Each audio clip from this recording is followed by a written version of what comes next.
Good morning दोस्तों, कैसे हैं आप। उम्मीद करते हैं कि आप लोग स्वस्थ और मस्त होंगे। जैसा कि मैं आर्टिकल स्टार्ट किया था, मैं भारतीय संविधान स्टार्ट किया था, जिसमें जो है भाग 3 पढ़ा चुका था। भाग 3 जो मैं बताया था कि भाग 3 कहाँ से कहाँ तक आता है। भाग 3 जो है भाग 3 जो है 12 से लेके 35 तक आता है। भाग 3 में अनुच्छेद भाग 3 में 12 से लेके 35 तक आता है। तो मैं जैसा कि आर्टिकल नंबर 18 तक बता दिखाता था, 18 जो उपाधियों का अंत वहाँ तक बचा चुका। आज मैं बताने वाला हूँ कि स्वतंत्रता उससे के आगे आर्टिकल नंबर 19 पढ़ाने वाला हूँ। देख लीजिए, यदि वीडियो अच्छी लगती है तो इसको जो है लाइक शेयर सब्सक्राइब जरूर कर दिया करिएगा।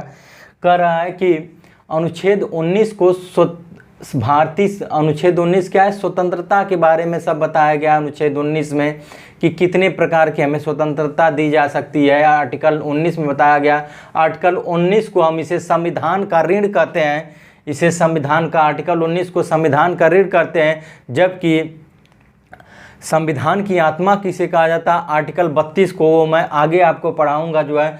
तो ये कह रहा है कि अनुच्छेद 19 में 6 प्रकार की कुछ स्वतंत्रता हमें दी गई है। पहला, अभिव्यक्ति की स्वतंत्रता। अभिव्यक्ति की स्वतंत्रता में क्या दिया गया है कि बोलने की, प्रेस की, मौन की, पुतला की, झंडा, अर्थात इतनी स्वतंत्रता दी गई है। नंबर 2, सभा करने की स्वतंत्रता दी गई है। नंबर 3, संगठन करने की स्वतंत्रता दी गई है। नंबर 4, संचरण करने की, संचरण मतलब कि घूमने की स्वतंत्रता दी गई है।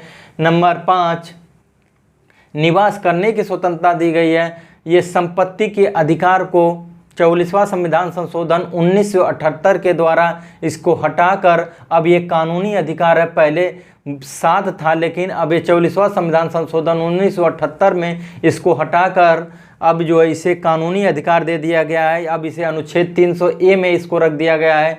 जी जो है व्यवसाय करने का स्वतंत्रता दी गई है। कह रहा है कि अभिव्यक्ति की स्वतंत्रता क्या होती है, जैसे कि मुझे कहा गया कि भाई आप जो है बोल सकते हैं, अपनी बातों को रख सकते हैं, अर्थात कोई आपको कोई मनाही नहीं, आपकी अपनी बातों को रख सकते हैं। ये कहा गया बोलने की। प्रेस की स्वतंत्रता अर्थात मीडिया की स्वतंत्रता दी गई है कि मीडिया जो है अपनी भाषाओं को समाज में रख सकता है। ये कहा गया प्रेस की स्वतंत्रता पूछता है कभी कभी क्वेश्चन कि किस में आता है, तो 19 के ए में प्रेस की स्वतंत्रता दिया गया। 19 के ए में मौन रहने की स्वतंत्रता, अर्थात हम मौन रह सकते हैं, ये हमारी स्वतंत्रता, उसमें कोई आपको हस्तक्षेप नहीं कर सकता है। पुतला फूंकने की, अर्थात अपना जो है विरोध जताने के लिए हम पुतला फूंक सकते हैं। ये कहा गया झंडा फहराने की स्वतंत्रता दी गई है कि यदि मान लीजिए आप जो है कहीं झंडा फहराने का मतलब आप ज़्यादा, मान लीजिए आप भारत पाकिस्तान का मैच हो रहा है, जिससे जो है आप कहीं भी जो है अपना झंडा जो है फहरा सकते हो। ये जो है आपके स्वतंत्रता दिया गया है। तो कभी कभी ये क्वेश्चन जो है क्रम से पूछ लेता है कि कभी कभी क्रम से पूछता है कि ये बताइए कि इसमें इसको बाय जो है मतलब इसको जो है सुसूचित कीजिए एकदम क्रम के अनुसार। तो इसको कभी कभी क्रम के अनुसार भी पूछ देता है। तो पहला क्या होता है, अभिव्यक्ति की स्वतंत्रता होती है। अनुच्छेद 19 में जो है 6 प्रकार की स्वतंत्रता हमें दी गई है। पहले तो थी 7 प्रकार की स्वतंत्रता, लेकिन 44वां संविधान संशोधन 1978 द्वारा इसको हटाकर अब कानूनी, इसको संपत्ति के आधार को कानूनी दर्जा दिया गया। अब इसको कहाँ रखा गया है, अनुच्छेद 300A में रखा गया है। तो कौन कौन सी स्वतंत्रता होती है, अभिव्यक्ति की स्वतंत्रता होती है। सभा करने की स्वतंत्रता, अर्थात हम कहीं भी सभा कर सकते हैं, ये हमें स्वतंत्रता दी गई है। और इसके बाद सभा करने की स्वतंत्रता का मतलब ये हुआ कि आप कभी कहीं भी स्वतंत्र हैं कभी सभा करने का, बशर्ते किसी की जो है कि कोई सार्वजनिक स्थान पर नहीं कर सकते हैं जिससे जो है कोई यातायात बाधित हो, जैसे दूसरे की स्वतंत्रता बाधित हो, ये आप नहीं कर सकते। सभा कर सकते हैं, वो भी शस्त्र सहित, अर्थात बिना शस्त्र के आप जो है सभा कर सकते हैं। यही आपकी स्वतंत्रता दी गई है, बशर्ते ये ध्यान रहे कि किसी की स्वतंत्रता आपके द्वारा बाधित न हो। ये चीज़ कहा गया है बी में। अब सी में कहा गया संगठन करने की स्वतंत्रता, अर्थात हम जो है अपना संगठन बना सकते हैं, अपना संगठन कर सकते हैं, ये हमें स्वतंत्रता दी गई है। नंबर 4 क्या कहता है, संचरण करने की स्वतंत्रता, अर्थात भारत के किसी राज्य में हम जो है घूम सकते हैं, ये हमारा जो है संचरण करने की स्वतंत्रता दी गई। ई कहता है निवास करने की स्वतंत्रता। निवास से मतलब ये होता है कि आप पूरे भारत में कहीं भी निवास कर सकते हैं। अपवाद था एक जम्मू कश्मीर, जो कि 370 जब से हट गया। अब जम्मू कश्मीर में पहले आप नहीं रह सकते थे, अर्थात नहीं निवास कर सकते थे, लेकिन जब से 370 हट गया आप जो है जम्मू कश्मीर में भी निवास कर सकते हैं। वही बोल रहा है कि निवास करने की स्वतंत्रता यहाँ पर यह बोला है संपत्ति की पहले जो ये संपत्ति की स्वतंत्रता थी, लेकिन अब इसको हटा दिया गया है। 44वां संविधान संशोधन 1978 के द्वारा इसको हटाकर अब ये कानूनी अधिकार बना दिया गया है, कानूनी दर्जा इसको दे दिया गया है। 300A में इसको रख लिया गया है। व्यवसाय जी कहता है कि व्यवसाय करने की स्वतंत्रता, छठवां कह रहा है कि व्यवसाय करने की स्वतंत्रता, अर्थात हम पूरे भारत में स्वतंत्र है, कहीं भी अपना जो है व्यवसाय जो है कर सकते हैं। आर्टिकल नंबर 19 पे हो गया ये। आर्टिकल नंबर 20 क्या कर रहा है, दोष सिद्धि में संरक्षण। आर्टिकल नंबर 20 क्या बोलता है, ये तो हो गया आर्टिकल 19। आर्टिकल आज मैं आपको 19 से लेकर 22 तक पढ़ाने वाला हूँ आर्टिकल। अब जो है आर्टिकल अनुच्छेद देख लीजिए। अनुच्छेद 20 क्या बोलता है, अनुच्छेद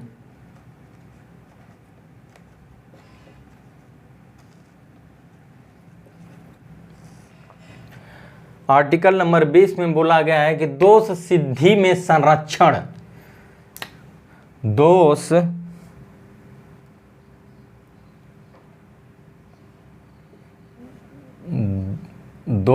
सिद्धि में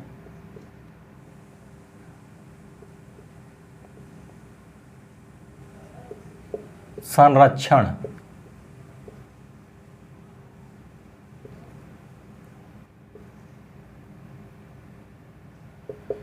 ये हमारा आर्टिकल नंबर 20 में बोला गया है कि दोष सिद्धि में संरक्षण, जिसमें जो है ना,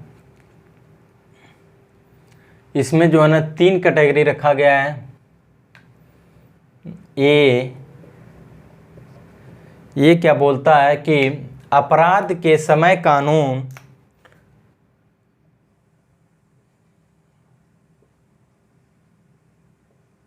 अपराध के समय कानून।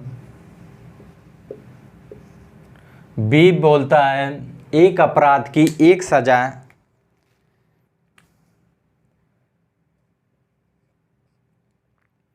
यहाँ पे सी कर लीजिए।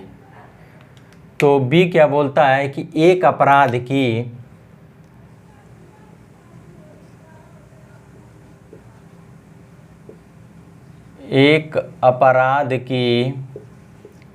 एक सजा। सी क्या बोलता है, खुद के विरुद्ध गवाही नहीं, खुद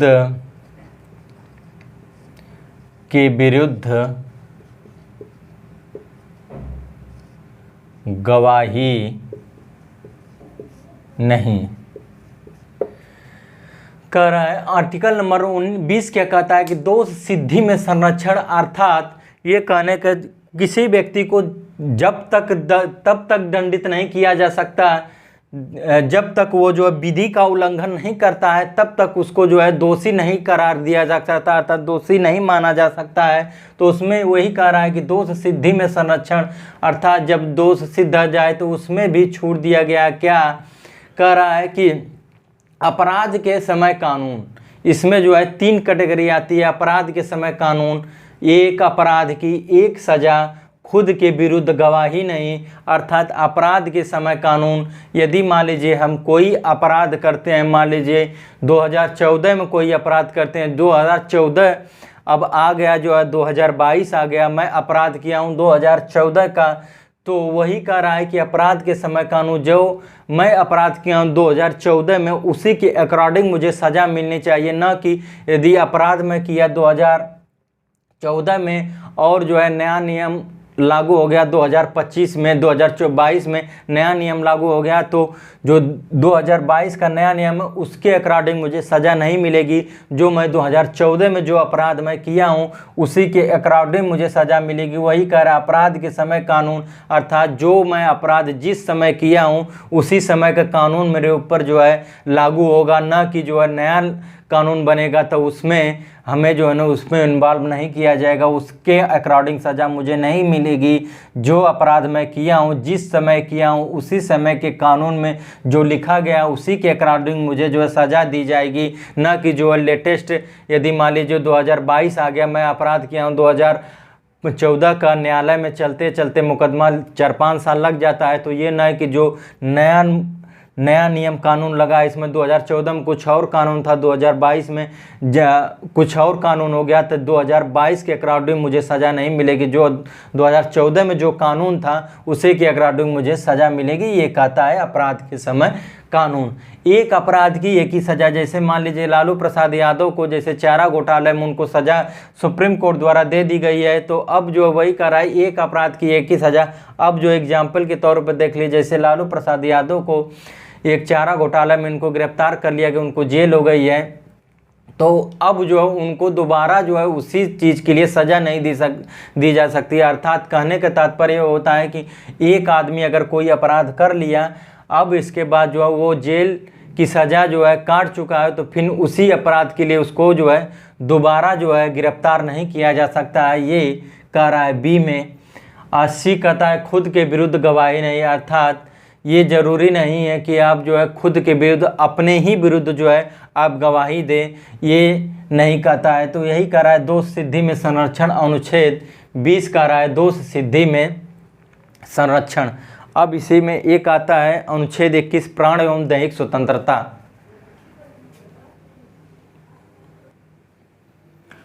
अनुच्छेद 21 क्या बोलता है? अनुच्छेद 21 बोलता है प्राण एवं दैहिक स्वतंत्रता।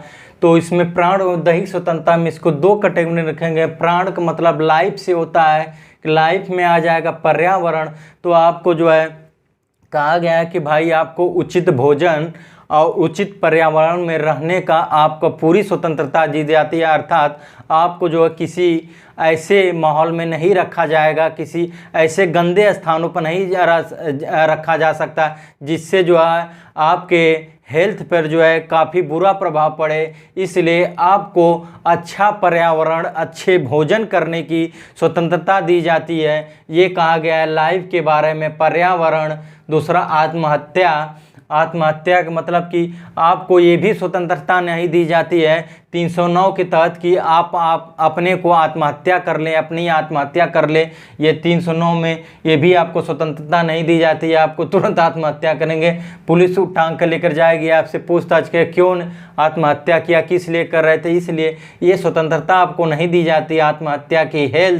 हेल्थ का मतलब ये हुआ जैसे जो टीकाकरण है वो आपको स्वतंत्रता दी जाती है। प्राण एवं दैहिक स्वतंत्रता में आता है प्राण का मतलब लाइफ का मतलब क्या होता है कि आपको उचित भोजन, उचित पर्यावरण में रहने का आपकी पूरी स्वतंत्रता है, पूरा अधिकार है। आपको आत्महत्या करने की स्वतंत्रता नहीं दी जाती है आपको। अर्थात अपनी बातों के व्यक्त कीजिए, रखिए, आपको जो आत्महत्या करने की स्वतंत्रता को नहीं दी जाती है 309 के तहत। हेल्थ, आपके हेल्थ की पूरी स्वतंत्रता है। हेल्थ का मतलब ये हुआ कि जैसे हम लोग को बचपन में टीकाकरण लगता है, मान लीजिए टीकाकरण जैसे लगता है, तो वो भारत सरकार का, एक भारत सरकार या राज्य सरकार की देन होती है कि जो टीकाकरण हम लोग को मुफ्त में देता है। तो वही कह रहा है हम लोग के हेल्थ का पूरा ध्यान रखा जाता है। अर्थात पूरी स्वतंत्रता हमारे हेल्थ के, पूरी स्वतंत्रता है कि अपने हेल्थ को जो है बचाए रखें, अपने हेल्थ को बचाए रखें। तो इसीलिए हम लोग को बचपन में जो टीका लगता है इसी के अकॉर्डिंग लगता है कि जो टीका 1000-2000 में लगता है वो जो आपको निःशुल्क दी जाती है, यही कारण है। फिर इसके बाद दैहिक का मतलब, दैहिक स्वतंत्रता का मतलब होता है कि पर्सनल मतलब पर्सनल लिबर्टी। हमारी पर्सनल स्वतंत्रता क्या भाई, हम एकांत में रह सकते हैं, कोई इसमें आपको हस्तक्षेप नहीं कर सकता है। और आपका ये अधिकार है, विदेशी यात्रा भी कर सकते हैं, आपको पूरा अधिकार है, पूरी स्वतंत्रता है। निजता का मतलब कि प्राइवेसी का मतलब जैसे कोई मान लीजिए औरत है, कोई औरत है और उसका आदमी कहता है कि उससे कि अपनी जो है निजता, अपनी प्राइवेसी, मान लीजिए मोबाइल में कोई पासवर्ड लगा देती है उसकी औरत, वो कहते हैं कि रात भर कहाँ जो है चैटिंग कर रही है, जो है बताओ देखें जो है, तो वो प्राइवेसी को कहता है कि उसमें आपको स्वतंत्रता नहीं दी गई, अर्थात किसी की प्राइवेसी में, किसी की निजी ज़िंदगी में जो है दखल अंदाज की आपको जो है स्वतंत्रता नहीं दी जाती। वही कह रहा है, निजता की स्वतंत्रता आपको नहीं जाती, प्राइवेसी, किसी की प्राइवेसी जानने की स्वतंत्रता आपको नहीं दी जाती है। अडल्ट्री, व्यभिचारी 497, ये इसका एक लंबा प्रोसेस है। व्यभिचारी जिसको अडल्ट्री बोला जाता है। अडल्ट्री क्या होता था कि जब इससे पहले जो है 497 ये होता है जिसको जार कर्म कहा जाता है। इसका मतलब ये हुआ कि कोई शादीशुदा औरत जो है अगर वो किसी नाजायज़ पुरुष से संबंध अपना स्थापित करती है तो उस समय क्या होता था, पहले बता रहा हूँ, अब इस समय तो इसमें संशोधन कर दिया गया है 497 में। तो पहले क्या होता था, इसको अडल्ट्री कहा जाता है, व्यभिचारी। ये धारा 400 आईपीसी की धारा 497 में इसका उल्लेख है। तो ये इसके बारे में थोड़ा सा जान लीजिए आप लोग अडल्ट्री के बारे में। मान लीजिए कोई शादीशुदा औरत है और उसका संबंध किसी नाजायज़ पुरुष के साथ है, तो उसको जो है पहले क्या होता था कि अगर वो नाजायज़ संबंध करते हुए किसी पुरुष के साथ पकड़ी जाती थी तो क्या होता था, उसको सज़ा नहीं दी जाती थी। उसको सज़ा नहीं दी जाती थी क्योंकि हमारा देश पुरुष प्रधान है। तो पुरुष के अकॉर्डिंग, जो पुरुष के अकॉर्डिंग अर्थात उसके पति के द्वारा जो है जो बयान दिया जाए तो उसके अकॉर्डिंग जो है जो जिससे अवैध संबंध है उसको जो है गिरफ्तार किया जाता था। लेकिन ये हम जो है सुप्रीम कोर्ट का नियम आ गया 2018 में, हमको लगता है कि नया नियम आ गया कि नहीं भाई, अगर कोई शादीशुदा औरत है तो किसी से अपना संबंध जो है बना सकती है। इसमें जो है जिससे संबंध बना रही है, नाजायज़ संबंध बना रही है किसी से, उसको जो है उसको गिरफ्तार नहीं किया जा सकता है। ये सुप्रीम कोर्ट का नया नियम। बस एक है कि उससे क्या हो जाएगा, उससे जो है आप दोनों का मामला जब कोर्ट में जाएगा, आप जो है जब शादीशुदा आदमी जो है अपनी शादीशुदा औरत से जब जानेगा कि इसका नाजायज़ संबंध किसी पुरुष से, देख लेगा उसको कि नाजायज़ संबंध जो है दोनों का आपत्तिजनक स्थिति में देख लेगा, तो इस अकॉर्डिंग वो सुप्रीम कोर्ट जाएगा या हाई कोर्ट जाएगा, कहीं जो है जाएगा। तो इस स्थिति में बस जो है जिससे नाजायज़ संबंध है उसको जो है सज़ा नहीं दी जा सकती। पहले सज़ा थी, लेकिन 2018 में नया नियम कानून बन गया, इसको ख़त्म कर दिया गया, जार कर्म को ख़त्म कर दिया गया। अब जो है क्या कर सकते हैं, उससे जो है तलाक लेने की स्वतंत्रता है। बस आपसे उससे जो है तलाक ले सकते हैं, अर्थात दोनों का मुकदमा चलता है तो ये होता है कि मैं अब नहीं रखूँगा तलाक, तो उस पर जो है आपको तलाक दी जा सकती है। ये होता है अडल्टरी जो है, यही होता है प्राण एवं दैहिक स्वतंत्रता। एक लास्ट टॉपिक है आज जो है 19 से 22 तक पढ़ाऊँगा। प्राण एवं दैहिक स्वतंत्रता हो गया। अब इसके बाद जो है अनुच्छेद नंबर 22 आता है गिरफ्तारी से संरक्षण। गिरफ्तारी से संरक्षण कैसे होता है देख लीजिए। इसमें